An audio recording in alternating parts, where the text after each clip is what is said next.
ఇవాళ ఆంధ్రప్రదేశ్ రాష్ట్రంలో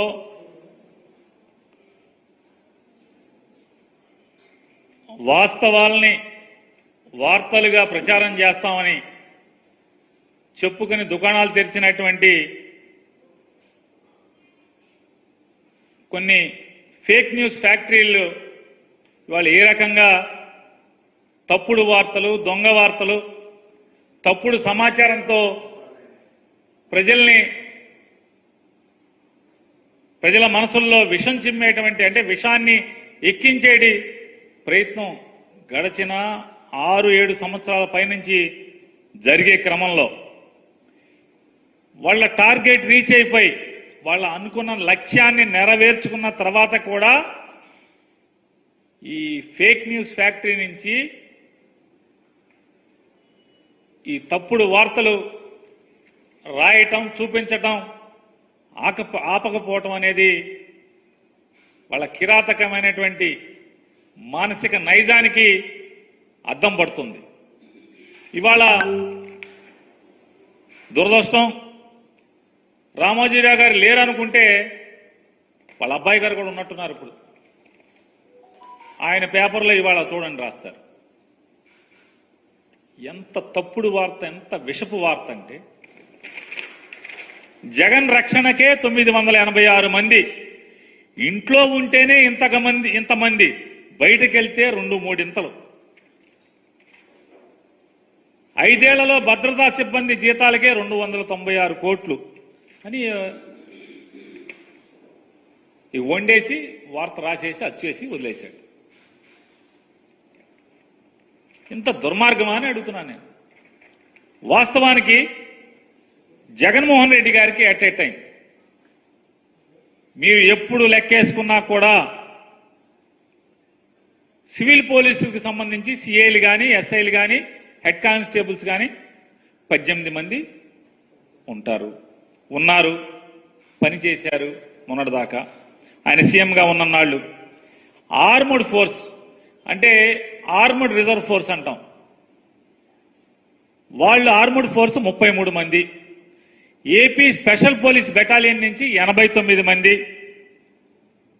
మనం జగన్మోహన్ రెడ్డి గారి సీఎంగా ఉన్నప్పుడు బయటికి సీఎం గారు ఎప్పుడు వచ్చినా ఎక్కడైనా మనం బ్లాక్ డ్రెస్సులతో ఉండేటువంటి అక్టోపస్కి సంబంధించినటువంటి 13 మంది. వీళ్ళు కాకుండా సీఎం గారి ఇంటి సరిహద్దుల్లో అంటే ఇంటి చుట్టూ కానీ లేకపోతే ముందు కానీ ఎటుకన్నా కానీ 23 మంది.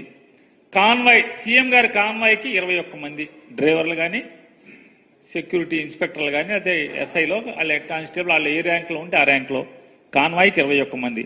మొత్తం 196 మంది సీఎం గారితో ఉండేటువంటి సిబ్బంది. అంటే ఆయన కేటాయించబడినటువంటి 196 మంది సిబ్బంది.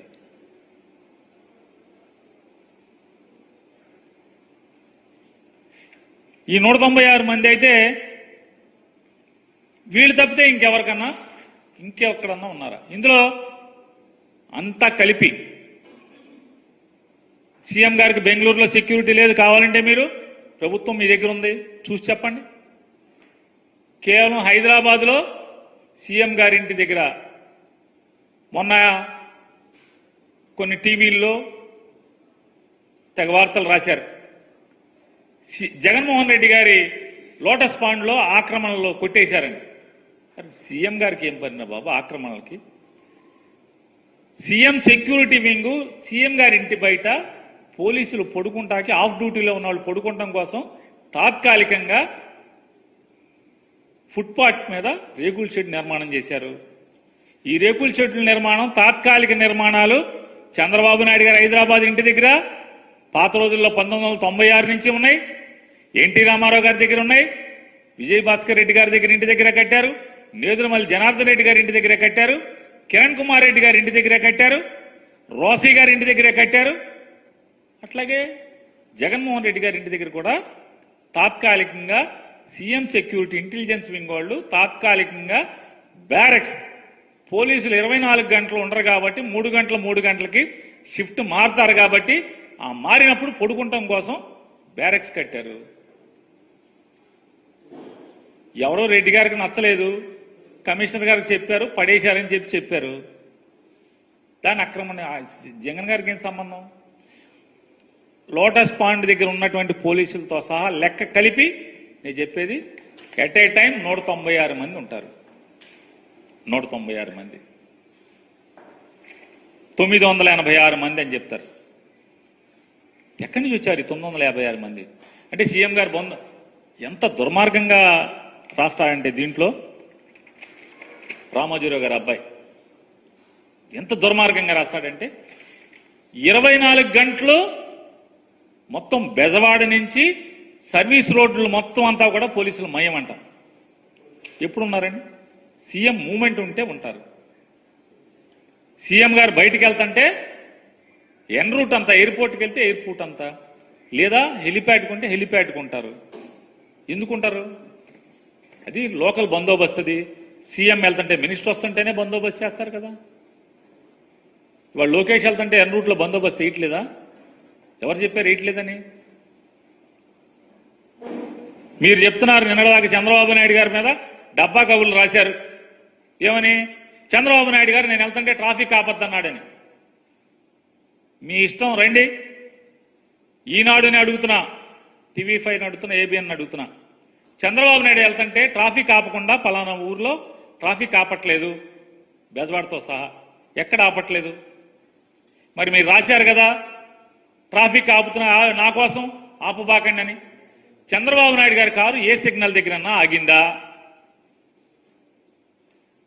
లేదా ఆ రూట్లో చంద్రబాబు నాయుడు గారి కారుతో పాటు, కాన్వాయ్తో పాటు ఎవరి కార్లన్నా కానీ మోటార్ సైకిల్ కానీ వెళ్ళినాయా?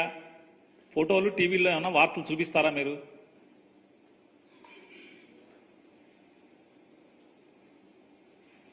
జగన్మోహన్ రెడ్డి గారు బొమ్మతో స్కూల్స్కి పుస్తకాలు వచ్చేసినాయి, అట్లాగే స్కూల్ సామాన్ వచ్చేసినాయి, బెల్టులు బ్యాగులు అన్నీ జగన్మోహన్ గారికి పెట్టా ఉన్నాయి. అయినా సరే ధర్మాత్ముడైనటువంటి చంద్రబాబు నాయుడు గారు అంటే ఎట్టా ఫేక్ న్యూస్ ఉంటుందో చూడండి. ఫేక్ న్యూస్ ఫ్యాక్టరీ నుంచి ధర్మాత్ముడైనటువంటి చంద్రబాబు నాయుడు గారు విశాల భావాలతో ప్రజల డబ్బు వృధా కాకూడదు, అవన్నీ కూడా పంచిపెట్టేయండి అని చెప్పాడంట. మొత్తం స్టిక్కర్లు వేసి పంచిపెట్టారు. బెల్ట్ మీద స్టిక్కర్లు, బ్యాగ్ మీద వైట్ స్టిక్కర్లు, సచ్చి చెడి మాస్టర్లోనూ డిపార్ట్మెంట్ వాళ్ళు మొత్తం స్టిక్కర్లు అతికించి పంచిపెట్టారు. ఈ ఫేక్ న్యూస్ ఫ్యాక్టరీ నుంచి వచ్చే కబుర్లు ఇవన్నీ కూడా చెప్తారు. ఇవాళ 196 మంది at a time Jaganmohan Reddy గారికి పనిచేసే సెక్యూరిటీ సిబ్బంది, ఆయన కేటాయించబడిన సిబ్బంది 196 మంది అయితే హైదరాబాద్ లోటస్ పాండ్, ఆయన ఇల్లు, తాడేపల్లి ఇల్లు, ఆఫీసు అన్నీ కలిపి ఆయన కేటాయించబడిన వాళ్ళు 196 మంది అయితే వీళ్ళు 986 మంది అని చెప్పి 289 కోట్లు జీతాలంట. నేను ఇదే అడుగుతున్నా, చంద్రబాబు నాయుడు 2014 నుంచి 19 దాకా ఎంత అయినాయి జీతాలు?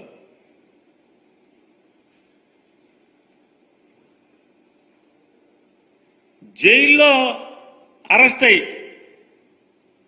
స్కిల్ డెవలప్మెంట్ స్కామ్లో అరెస్ట్ అయ్యి జైల్లో ఉండి, రాజమండ్రి జైల్లోకి నాకు సెక్యూరిటీ కావాలి, బ్లాక్ క్యాట్ కమాండర్లను లోపలికి జైల్లోకి ఇవ్వండి అని చెప్పి అడిగినటువంటి చంద్రబాబు నాయుడు గురించి మీరు జగన్మోహన్ రెడ్డి గారికి పోలుస్తూ మీరు వార్తలు రాస్తారు. 2014 నుంచి 19 దాకా ఎక్కడెక్కడ ఎంతమంది పోలీసులను వాడారు? సుమారుగా ఎక్కడన్నా వాడని 1800 నుంచి 2000 మంది పోలీసులని వాడారు కదా. మీ ఫామ్ హౌస్లో, మదీనా కూడా ఫామ్ హౌస్లో పోలీసులే కదా. పాములు పడతాక ఎంత అయింది తర్వాత మాట్లాడుకుందాం. అట్లాగే మీ ఇంటి దగ్గర, జూబ్లీ హిల్స్లో మీ ఇంటి దగ్గర, అలాగే కొన్నాళ్ళు చంద్రబాబు నాయుడు గారి శ్రీమతి గారు, లోకేష్ గారి శ్రీమతి గారు ఇల్లు పడగొట్టి హోటల్లో ఉన్నారు కదా, ఇల్లు కట్టేప్పుడు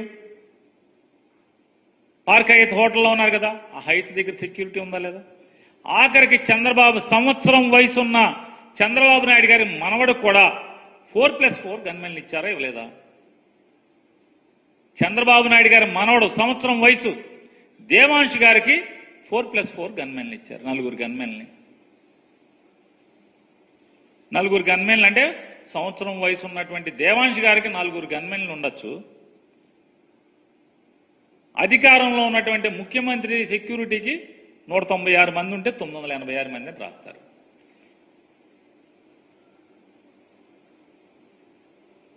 భువనేశ్వర్ గారికి ఉండేవాళ్ళు గన్మెన్లు, బ్రాహ్మణి గారికి ఉండేవాళ్ళు గన్మెన్లు. నేను ఉండటం తప్పని నేను అంటలా. ఏమండి రామోజీరావు గారు అబ్బాయి గారు, నేను ఉండటం తప్పని నేను అంటలా.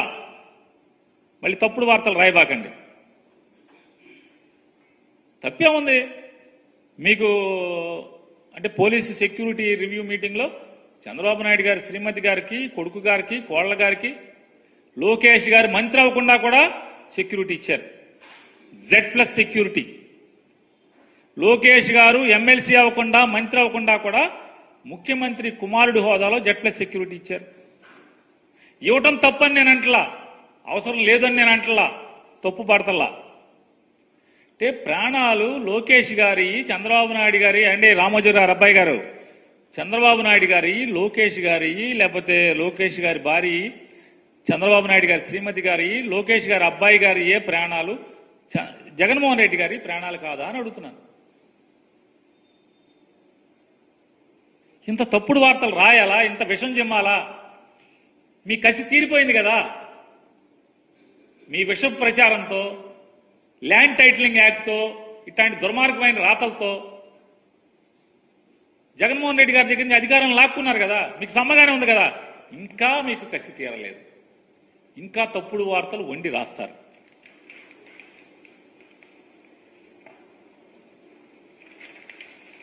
సెక్యూరిటీ ఆడిట్ అనేది జరగాలి. అది ఇంతవరకు ఈ ప్రభుత్వం వచ్చిన తర్వాత జరగలేదు. జరగకుండానే నిన్న మొన్న రాస్తారు, ఆ మధ్య రాశారు. ఇన్నాళ్ళు ఇది ప్రజల రోడ్డు, ప్రజల రహదారి, దీన్ని మూసేశాడు, కబ్జా చేశాడు అని వార్తల్లో రాస్తారు. మంత్రులు మాట్లాడతారు, జగన్మోహన్ రెడ్డి గారి ఇంటి రోడ్డు మూసేశారు ట్రాఫిక్ ఇవ్వకుండా అని చెప్పని. అంటే 2014 నుంచి 19 దాకా చంద్రబాబు నాయుడు గారు ఆ ఇల్లు ఎవరిదో తెలియదు, మనకి దాని ఓనర్ ఎవడో తెలియదు, లింగమనేని రమేషా తెలియదు, స్టేట్ గవర్నమెంటా తెలియదు, వీళ్ళు అద్దెకి తీసుకున్నారో తెలియదు, కొనుక్కున్నారో తెలియదు. అది ఒక త్రిశంకు స్వర్గం లాంటి బంగ్లాది. ఆ త్రిశంకు స్వర్గంలో అక్కడ ఉందని చెప్పని అది హోటల్ ఉందండి. ఆ హోటల్ పేరు లోటస్ ఏదో ఉంది, ఉండవల్లిలో లోటస్ హోటల్ అని ఉంది. ఆ లోటస్ హోటల్ దగ్గర నుంచి మొత్తం రాజుగారి ఆశ్రమం ఉంది, మంతెన రాజుగారి ఆశ్రమం, ఆ రోడ్డు మొత్తం కరకట్ట మొత్తం ట్రాఫిక్ జడ్జిలను తప్పితే ఎవరినన్నా వెళ్ళనిచ్చేవాళ్ళ. ఆఖరికి అధికార పార్టీ ఎమ్మెల్యేలను కూడా వెళ్ళనిచ్చేవాళ్ళు కదా. తెలుగుదేశం పార్టీ ఎమ్మెల్యేలకు కూడా దారి లేదు కదా. మరి మందడం, వైకుంఠపురం, కృష్ణాయపాలెం ఇట్లాంటి ఊళ్ళన్నిటికి కూడా ప్రజలందరూ కూడా అటు అటు చుట్టూ లోపల నుంచి తిరిగి రావాల్సిందే కదా. మొత్తం మూసేశారు కదా. 13 కిలోమీటర్లు మొత్తం రోడ్డు మూసారా, మూయలేదా? సెక్యూరిటీ రివ్యూ పేరుతో మూసేశారు కదా. అప్పుడు మీకు తెలియలేదా? ఏమండి TV5 వారు, అట్లాగే ABN వారు. మరి చంద్రబాబు నాయుడు గారి ఇంటి ముందు అంటే కరకట్ట ఇల్లు అయింది చంద్రబాబు నాయుడు గారిది కాదు, ఆయన నివాసం ఉండేటువంటి ఇంటి రోడ్డు, ఆ రోడ్డు 13 కిలోమీటర్లు జడ్జి గారు, హైకోర్టు జడ్జీలు తప్పితే ఎవరిని వెళ్ళలేదు పరిస్థితే కదా. మరి సీఎం సెక్యూరిటీ ఉన్నప్పుడు ఆ రోడ్డు, సీఎం కాపురం ఉంటున్నప్పుడు సీఎం సెక్యూరిటీ రివ్యూలో ఏ రోడ్డు బ్లాక్ చేస్తే ఆ రోడ్డు బ్లాక్ చేస్తారు. మరి చంద్రబాబు నాయుడు గారికి ఎందుకు బ్లాక్ చేశారు? బ్లాక్ చేశారు కదా. వీళ్ళెళ్ళి ఆ TV5 ఛానల్లో ABN ఆంధ్రజ్యోతి చెప్తాడు, ఇన్నాళ్ళగా మా స్వేచ్ఛ వచ్చింది, మా రోడ్డు మాకు వచ్చేసింది. మరి అక్కడ పోలీస్ గార్డు ఎందుకు తీయలేదు? ఎందుకు తీయలేదు? జగన్మోహన్ రెడ్డి గారి ఇంటి దగ్గర పోలీస్ గార్డు ఎందుకు తీయలేదు? సందు మొదట్లో గార్డు తీసేయాలి కదా. ఎందుకంటే సెక్యూరిటీ రివ్యూ మీటింగ్ జరగలేదు. మీరు అనామతిగా రూల్స్కి విరుద్ధంగా సెక్యూరిటీ రివ్యూ జరగకుండానే మీరు సొంతంగా అధికారాన్ని అడ్డగోలుగా ఉపయోగించి జనాలను వెళ్ళిపోనిమ్మని చెప్పని బెదిరించారు. కాబట్టి జనాలను తీసుకొచ్చారు, టీవీ ఛానల్స్ వచ్చినాయి. ఇవాళ